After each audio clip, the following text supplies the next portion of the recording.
Well, the live sport was under Anil Roberts' portfolio, but he remains the Minister of Sport, at least so far. He denies doing anything wrong. But when reporters asked the minister why he didn't rein in those who were doing wrong, even though the live sport program was, in his words, his brainchild, Roberts washed his hands of any wrongdoing, saying the minister only comes up with the policies and then it's passed on to the public servants to run it. A minister does not procure, a minister cannot hire, a minister cannot sign a check, a minister cannot award a contract, a minister does not approve all of these things. The minister will ask questions when information came. But the minister said his future in the People's Partnership is not in danger. He said he's spoken to the Prime Minister and she hasn't blamed him at all, since the report has nothing that puts him at fault.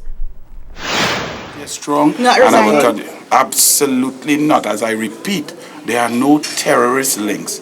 No Jamaat al-Muslimin is receiving 1.5 or 3 million. There's no 250 militia being funded by life sport. There's no palatial residence that is funded by life sport. There is no $8 million sports day for bandits and so on. So I am not resigning. I am sad. Yes, and those who are responsible, the buck stops with them and they will pay for it. Well, given the latest controversy surrounding Sport Minister Anil Roberts, what's the feeling like within the People's Partnership camp? Social and political activist Phillip Alexander joins us on set. Good morning to you. Good morning, Gaylan. It's a pleasure to meet you. Good morning, Trinidad and Tobago. Michelle. I'm Michelle. I always get confused with Gaylan. I don't know why, but that's okay. Busy morning. Busy and too early in the morning also. Yes. So tell me, what are your thoughts? I don't even know where to begin. A lot of people seem to be in that quandary, and the place to begin with is responsibility. At the end of the day, just the E-Beam Interact payments, the $217 million payments, just that is enough of a fiasco that the line minister should step down. This is a line minister that has taken every PNM abuse to task, rightly so. We are a country, Trinidad and Tobago, with a rich legacy of deceitful and corrupt politicians. The word politician, people use it as a punchline and a joke. You say you're getting into politics, people watch you like, you sure? That's what you want to do with your life? Because you get so much abuse and you take all that abuse because of that legacy. We have legends. So if you are one of the people that have been championing, do the right thing, when it reaches in your corner, do the right thing. He was the line minister of a massive program. He was given the autonomy, the responsibility. He was given the ability to do it. He should have been exercising oversight on behalf of the people of Trinidad and Tobago. You can't spend that kind of money. You can't have that kind of thing going on under you and you not know and not step down. Even if he's not culpable, even if he's not liable, he is irresponsible and he has failed in his duty. Okay, so let's talk a little bit about what we just heard him say. He said, of course, we know he said he's a brainchild and everything, but he said he's not responsible for certain parts and certain procurement functions, etc. of the ministry. Now, as you just mentioned, the 34 million, that's a big figure. But it's two payments. Two $17 million payments. And there was an interruption between the two payments where lawyers got involved to say nothing was delivered. Okay. That discussion there is what is all of the corruption in that transaction hinges right there. And we look very closely to see what happens next. Who wrote those contracts, who interpreted those contracts, who authorized the second payment of $17 million. This makes our entire government look bad. Let me tell you something. Yesterday I went on a walkabout up in the hills of Cocorite. I don't know if you've ever been above Waterhole and in Harding Place and see how those people live. And I mean, it's really, really, really bad. Now, I can't go back to those people. If I hope to run for elections in Diego Martin West in 2015, I can't go back to people like them and say, listen, vote for this government if we can't take care of our own business. If we're going to campaign on being the party of integrity and the organization that hopes to bring morality back into politics, how could I then go to people like them and people in Carenage and Lansmithtown and Hague Street? How do I go Factory Road and Mercer and Rich Plain and say we coming to bring change, we coming to bring decency and honesty back?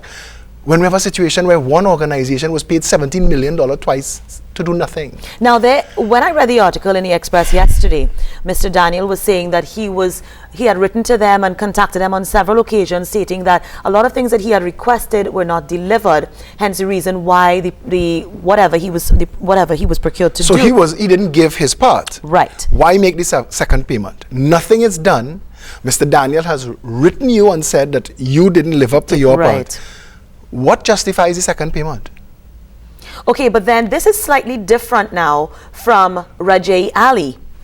And all of these issues. Now, you see, the remit of the Minister of National Security and what he has had to say puts me in a position where I don't want to comment on any of those links. But I want to tell you something. If the Prime Minister of Trinidad and Tobago receives a report and sends it straight to the DPP and shuts the program down immediately, that's all the alarm bells we need to know that this thing was fraught with corruption. So tell me, why didn't she just fire him instantly? I don't know.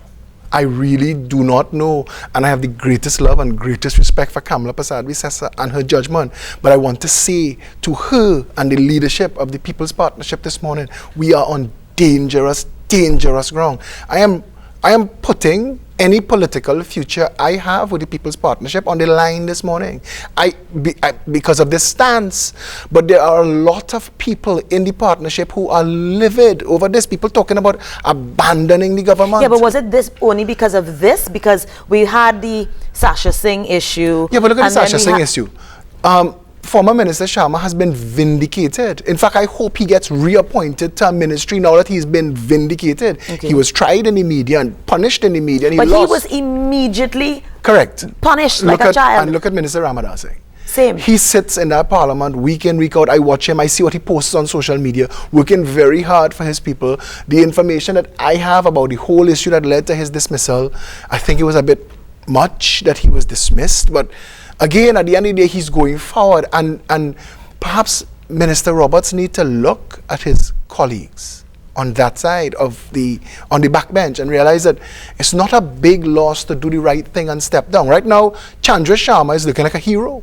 He should campaign. Well, compared to this. But I mean, if you're accused of something that gets you fired and then you get vindicated, shouldn't you be rewarded? Especially for towing cabinet line and party line and taking that lash and moving forward. Okay. Now that he's vindicated, shouldn't he be rewarded for that? I thought with the Room 201 scandal video that something would have been done then, and now we take it a step further now to the live sport program, and something still isn't being done about Minister Roberts. Well, you see, that's the irony of the thing, because I stood up in his defense over Room 201. Did you? Yes, I did, because you couldn't mount a prosecution on that evidence. You understand what I'm trying to say? We could all say what we see, but you can't go before a court and say, it looked like that to me. It must be tested. It must be proven. We didn't see the gentleman in the video use any substances, so it was all sensational. Mm-hmm. And in a world maybe where a man's integrity matters to him, he might have chosen to step down and have that dealt with, but that's his issue. The Prime Minister really ought not to have fired him on that. Okay. But this, I found, because I sat in the Parliament on Friday, and I found that her reading the summary with him sitting behind her didn't come across right. He is responsible. He is ultimately responsible. When the cabinet sits now to discuss all of the fallout from live sport, the person in that room responsible for it is Anil Roberts. He is supposed to do the right thing. He's not supposed to put the Prime Minister in the position where she's going to have to fire him. But I'm telling you, she's going to have to fire him. Anil Roberts is going to break this government if he doesn't step down. But election year is next year. And by firing him, I mean, how many has she fired? Minister, how many has she changed and reshuffled cabinet? That's her strength. The people of Trinidad and Tobago, when we thought that she had to fire a couple people, we thought, well, oh God, we're going to take licks from the other side. It turns out the people of Trinidad and Tobago saying, finally, finally a prime minister willing to take action. If you mess up at this level, you're fired. So all of a sudden, all of this idea that a politician is a god and they could do what they want when they want is gone, and she's gained so much from this. So every time the other side speaks about how many people she fired, it doesn't make her look bad. It makes her look deliberate. It makes her look in charge, that she is willing to take the tough calls. We need her to take the tough call here. And I hope, Minister Roberts, I hope he does the right thing and not put her in that position. So if you were Prime Minister, what would you do? Over this matter, I would have asked him to resign. This is not an easy situation to sweep below the rug. It's going to get worse. This is in the hands of the DPP and the police. There are more investigations going to take place. A lot of stuff in that report. The first time I read it, I felt physically sick. I couldn't believe that this took place, that there was nobody mining the store. When we talk $34 million to e-beam, I see that. Yesterday when I posted on social media and I sent out an email, we need to rescue these people in Cocorite. I couldn't believe what I saw. These people live, they live in hovels and little squatter shacks amid tracks that the rain cut. They use that track that the rain cut as their road. And I said, we have to rescue these people. This can't continue. They're living in hell. The first person to respond to me was Dr. Rambachan. What you want to do? How we do this? And that always lifts my spirit, because every time we ask, I remember when I walked into Royal Castle 2 years ago, I met a woman completely covered, head to toe with growths and tumors, Charmaine Sahadio. And I spoke to her and I got to know her condition and stuff, and she was living under her mother's house. When rain falls, she was getting, but she had nowhere to go, nobody would hire her. I sent out an email. Dr. Munilal got involved one time and organized a house. She has a home now. People from the Jericho Project got involved, made sure she got stuff to live with, and these things not making news because of things like live sport. So if Dr. is unfortunately taking over everything right now. If Dr. Rambachan chooses today to make a decision to go up into Cocorite and to identify these people and see what could be done to at least make their life a little better, that's not making the news that it should, because things like live sport keep coming up, and we need to deal with those things immediately. We need to take immediate action so that these things get back into the public domain. Well, thank you so much for joining us this morning on Your pleasure. Views. We do need to take a quick break. When we come back, the morning edition, it continues.